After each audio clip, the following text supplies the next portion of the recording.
ಓಂ ಶ್ರೀ ಗುರುಭ್ಯೋ ನಮಃ. ನಮಸ್ತೆ ಗೆಳೆಯರೆ, ಆಚಾರ್ಯ ಸ್ಕಲ್ಪ್ಚರ್ ಯೂಟ್ಯೂಬ್ ಚಾನಲ್ಗೆ ಸ್ವಾಗತ. ನಾನು ನಿಮ್ಮ ಮಧುಸೂದನ್ ಆಚಾರ್ಯ. ನೋಡಿ, ನಾವು ಕಳೆದ ವಿಡಿಯೋಗಳಲ್ಲಿ ಜ್ಯೋತಿಷ್ಯ ವಿಚಾರವಾಗಿ 4 ರಾಶಿಗಳಿಗೆ ಫೆಬ್ರವರಿ ತಿಂಗಳ ಭವಿಷ್ಯ ವಿಚಾರ ತಿಳಿಸ್ಕೊಟ್ಟಿದ್ದೆ. ಮೇಷ, ವೃಷಭ, ಮಿಥುನ ಮತ್ತು ಕಟಕ ರಾಶಿ 4 ರಾಶಿಗಳನ್ನು ರಾಶಿ ಭವಿಷ್ಯಗಳು ತಿಳಿಸ್ಕೊಟ್ಟಿದ್ದೆ. ಈಗ ಸಿಂಹ ರಾಶಿಯ ಒಂದು ವಿಚಾರಕ್ಕೆ ಬರೋದಾದರೆ, ನೋಡಿ, ಸಿಂಹ ರಾಶಿಯವರಿಗೆ ಈ ವರ್ಷ ಸ್ವಲ್ಪ ಉತ್ತಮ ಅಂತಲೇ ಹೇಳ್ಬೋದು. ಏಕೆಂದರೆ ಇಲ್ಲಿ ಸಿಂಹ ರಾಶಿಯವರಿಗೆ ಗುರುಬಲ ತುಂಬ ಚೆನ್ನಾಗಿದೆ. ಏಕೆಂದರೆ ಸಿಂಹ ರಾಶಿಯವರಿಗೆ ಗುರುಬಲ, ಇಲ್ಲಿ ಗುರು ನಿಮಗೆ 7, 8, 9ರಲ್ಲಿ ನೋಡಿ, 9ನೇ ಮನೆ ಮೇಷರಾಶಿಯಲ್ಲಿ ಗುರು. ನಿಮ್ಮ ಸಿಂಹರಾಶಿಯವರಿಗೆ ಮೇಷರಾಶಿಯಲ್ಲಿ ಗುರು 9ರಲ್ಲಿ ಭಾಗ್ಯಸ್ಥಾನದಲ್ಲಿ ದೇವಸ್ಥಾನದಲ್ಲಿ ಇರೋದ್ರಿಂದ ತುಂಬ ದೈವ ಕಾರ್ಯಗಳು, ಒಂದು ಶುಭ ಕಾರ್ಯಗಳು ಅಥವಾ ಈ ಥರ ಒಂದು ಏನಾದರೂ ಒಂದು ಒಳ್ಳೆ ಭೂಮಿ ಖರೀದಿ, ಮನೆ ಕಟ್ಟೋ ವಿಚಾರಗಳು ಅದೆಲ್ಲದಕ್ಕೂ ತುಂಬ ಒಳ್ಳೆ ಅದ್ಭುತವಾದ ರಾಜಯೋಗ ಇದೆ. ಮತ್ತು ಸಪ್ತಮಾಧಿಪತಿ ಶನಿ ಸಪ್ತಮದಲ್ಲೇ ಇದ್ದಾನೆ, 7ನೇ ಮನೆಯಲ್ಲಿ ಶನಿ ಇರೋದ್ರಿಂದ.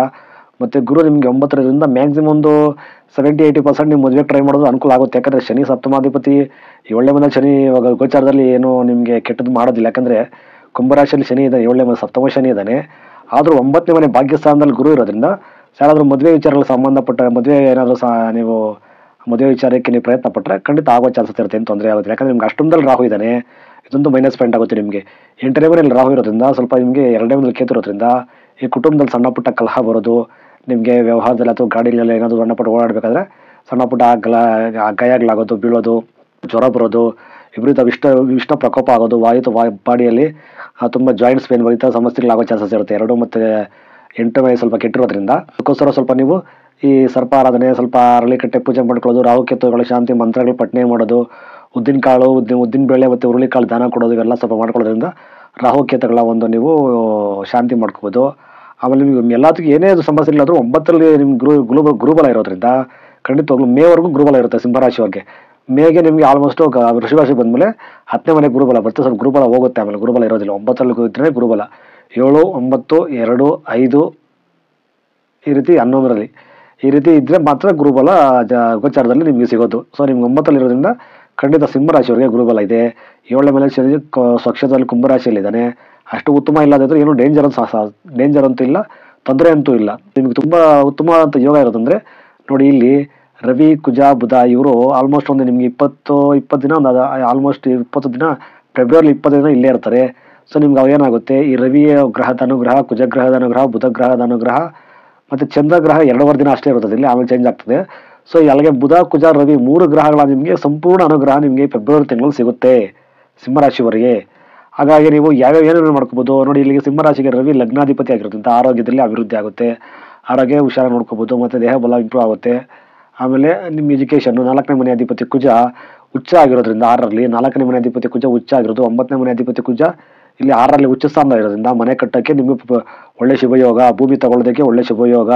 ಪಂಚಮದಲ್ಲಿ 5ನೇ ಮನೆ ಶುಕ್ರ ಇದ್ದಾನೆ, ವಾಹನಗಳು ಖರೀದಿ, ಕಾರ್ ಖರೀದಿ ಇವೆಲ್ಲದಕ್ಕೂ ತುಂಬ ಯೋಗ ಇದೆ. ಮತ್ತು ಎಜುಕೇಷನ್ಗೆ, ಹೈಯರ್ ಎಜುಕೇಷನ್ಗೆ ಯೋಗ ಇದೆ. ಮಕ್ಕಳನ್ನ ಸ್ಕೂಲ್ ಸೇರಿಸೋದಕ್ಕೆ, ಮಕ್ಕಳ ಎಜುಕೇಷನ್ಗೆ ನಿಮ್ಗೆ ಏನಾದರೂ ಬೇರೆ ವಿಚಾರಕ್ಕೆ ಇದು ಮಾಡಬೇಕು ಅನ್ನೋದಾದರೆ ಅದಕ್ಕೂ ಒಳ್ಳೆ ಯೋಗ ಇದೆ ನಿಮಗೆ. ಇಲ್ಲಿ ತಾಯಿ ವಿಚಾರದಲ್ಲಿ ಆರೋಗ್ಯ ಸಿಗುತ್ತೆ, ತಾಯಿ ಯೋಗದಲ್ಲಿ ಹೆಲ್ಪ್ ಸಿಗುತ್ತೆ ನಿಮಗೆ, ತಾಯಿ ಕಡೆಯಿಂದ ಬೆನಿಫಿಟ್ ಸಿಗುತ್ತೆ. ಮತ್ತು ನೀವು ಮನೆ ಕಟ್ಟೋದು, ಕಾರ್ ತಗೊಳ್ಳೋದು, ಭೂಮಿ ಖರೀದಿ ಎಲ್ಲದಕ್ಕೂ ತುಂಬ ಅನುಕೂಲ ಆಗುತ್ತೆ. ಯಾಕಂದರೆ ಕುಜ ಚೆನ್ನಾಗಿದ್ದಾನೆ, ಬುಧ ಚೆನ್ನಾಗಿದ್ದಾನೆ. ಬುಧ ಇಲ್ಲಿ ಧನಸ್ಥಾನಾಧಿಪತಿಯಾಗಿ, ಲಾಭಸ್ಥಾನಾಧಿಪತಿ ಆಗಿ ಬುಧ ನೋಡಿ, ನಿಮಗೆ 2ನೇ ಮನೆ ಅಧಿಪತಿನೂ ಬುಧನೇ, ಮಿಥುನ ರಾಶಿ 11ನೇ ಮನೆ ಅಧಿಪತಿನೂ ಬುಧನ ಆಗಿ, ಕುಜ 6ನೇ ಮನೆಯಲ್ಲಿ ಇರೋದ್ರಿಂದ ಗೋಚಾರದಲ್ಲಿ 6ನೇ ಮನೆ ತುಂಬ ಶುಭಯೋಗ, ಅದು ಒಳ್ಳೆ ಫಲ ಕೊಡುತ್ತೆ. ಸೊ ಹಾಗಾಗಿ ದುಡ್ಡು ಲಾಭ ತುಂಬ ಯಥೇಚ್ಛವಾಗಿ ಲಾಭ ಆಗುತ್ತೆ. ಸೊ ಈ ನಿಮಗೆ ಫೆಬ್ರವರಿ ತಿಂಗಳಲ್ಲಿ ಇನ್ಕಮ್ ಚೆನ್ನಾಗಿ ಬರುತ್ತೆ. ನಿಮ್ಮ ಬಿಸ್ನೆಸ್ಸಲ್ಲಿ ಆಗಿರ್ಬೋದು ಅಥವಾ ಇನ್ನೊಂದೆಲ್ಲ ಪ್ರಾಫಿಟ್ ಅಲ್ಲ, ಕುಟುಂಬದಲ್ಲಿ ಆಗಿರ್ಬೋದು, ಎಲ್ಲ ರೀತಿಯಲ್ಲಿ ನಿಮಗೆ ಎಜುಕೇಷನ್ ವಿಚಾರದಾಗೂ ತುಂಬ ಚೆನ್ನಾಗಿದೆ. ವಿದ್ಯಾರ್ಥಿ ಸ್ಟೂಡೆಂಟ್ಸ್ಗೆ, ಬಿಸ್ನೆಸ್ ಮಾಡೋರಿಗೂ ಚೆನ್ನಾಗಿದೆ, ಮನೆ ಕಟ್ಟೋರಿಗೆ, ಮದುವೆಗೆ ಎಲ್ಲದಕ್ಕೂ ಮತ್ತು ದೈವ ಕಾರ್ಯಗಳಿಗೆ ಎಲ್ಲ ಕಾರ್ಯಗಳಿಗೂ ತುಂಬ ಈ ಸರಿ ನಿಮಗೆ ಯೋಗ ಚೆನ್ನಾಗಿದೆ ಫೆಬ್ರವರಿ ತಿಂಗಳಲ್ಲಿ. ನಿಮಗೆ ಕೆಟ್ಟದ್ದು ಅಂದರೆ ಅಷ್ಟೊಂದಲ್ಲಿ ರಾಹು ಇರೋದಂತೂ ತೊಂದರೆ ಆಯಿತು. 2ನೇ ಮನೇಲಿ ಕೇತಿರೋದ್ರಿಂದ ಸ್ವಲ್ಪ ಕುಟುಂಬದಲ್ಲಿ ಸಣ್ಣ ಪುಟ್ಟ ಜಗಳ, ಕಿರಿಕಿರಿ, ಸ್ವಲ್ಪ ಆರೋಗ್ಯದಲ್ಲಿ ಜ್ವರ ಬರೋದು, ಉಷ್ಣ ಪ್ರಕೋಪ ಆಗೋದು ಆಗುತ್ತೆ. ಬಟ್ ಏನೇ ಇದ್ರೂ 9ರಲ್ಲಿ ಗುರು ಇರೋದ್ರಿಂದ, 6ರಲ್ಲಿ ಕುಜ ಚೆನ್ನಾಗಿರೋದ್ರಿಂದ ಇವೆಲ್ಲದೂ ನಿಭಾಯಿಸ್ಕೊಬಿಡ್ತಾನೆ. ಯಾರಾದರೂ ಗೌರ್ಮೆಂಟ್ ಕೆಲಸಕ್ಕೆ ಏನಾದರೂ ಅಪ್ಲೈ ಮಾಡಬೇಕು ಅಂತಿದ್ರೆ, ಗೌರ್ಮೆಂಟ್ ಕೆಲಸದಲ್ಲಿ ಹೋರಾಡ್ತಾ ಇದ್ರೆ ಈ ತಿಂಗಳಲ್ಲಿ ಸ್ವಲ್ಪ ಅವ್ರಿಗೆ ಅನುಕೂಲ ಆಗುತ್ತೆ, ಟ್ರೈ ಮಾಡ್ಬೋದು. ಇನ್ನು ಶುಕ್ರ ಪಂಚಮದಲ್ಲಿರೋದ್ರಿಂದ ಸಂತಾನ ವಿಚಾರದಲ್ಲೂ ನಿಮಗೆ ಏನು ತೊಂದರೆ ಇರೋದಿಲ್ಲ. ಒಂದೊಳ್ಳೆ ಸಂತಾನ ಆಗೋ ಚಾನ್ಸಸ್ ಇರುತ್ತೆ ಗರ್ಭಿಣಿ ಹೆಂಗಸರಿಗೆ, ಮತ್ತು ಮದುವೆ ಆಗಿರ್ತಕ್ಕಂಥ ಯಾರಾದರೂ 5 ಗಂಡು ಮಕ್ಕಳಿಗೆ ಒಂದು ಪುತ್ರ ಸಂತಾನಕ್ಕೆ ಎಲ್ಲ ಯೋಗ ಇರುತ್ತೆ.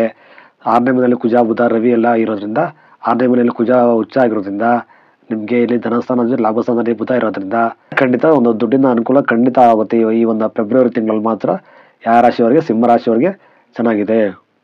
ಅದಕ್ಕೆ ಇಲ್ಲಿ 80% ಸಿಂಹರಾಶಿಯವರಿಗೆ ಫಲ ಇದೆ ಅಂತ ಕೊಟ್ಟಿದ್ದೀನಿ. ನಿಮಗೆ ಕೆಟ್ಟದ್ದು ಅಂದ್ಬಿಟ್ರೆ ರಾಹು ಬಿಟ್ಟರೆ ನಿಮಗೆ ಕೆಟ್ಟದ್ದು ಬಿಟ್ಟರೆ ಇನ್ಯಾವುದೋ ಅಷ್ಟೊಂದೇನು ತುಂಬ ಕಾಟ ಕೊಡೋದಿಲ್ಲ.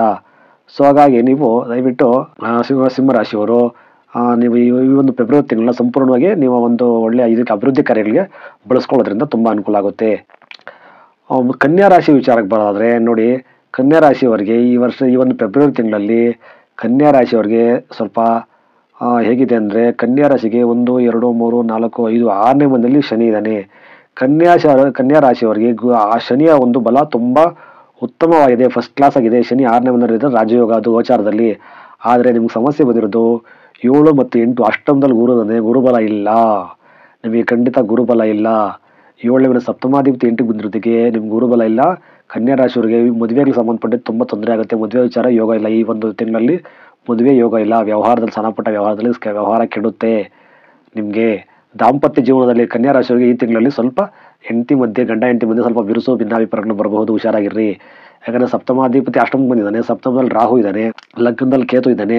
ಸ್ವಲ್ಪ ಜ್ವರ ಬರೋದು, ಮಾನಸಿಕ ಕಿರಿಕಿರಿ ಒಳಗಾಗೋದು, ತುಂಬ ಭಯ ಆತಂಕಗೊಳಗೋದು, ಈ ಸಮಸ್ಯೆ ಬರುತ್ತೆ.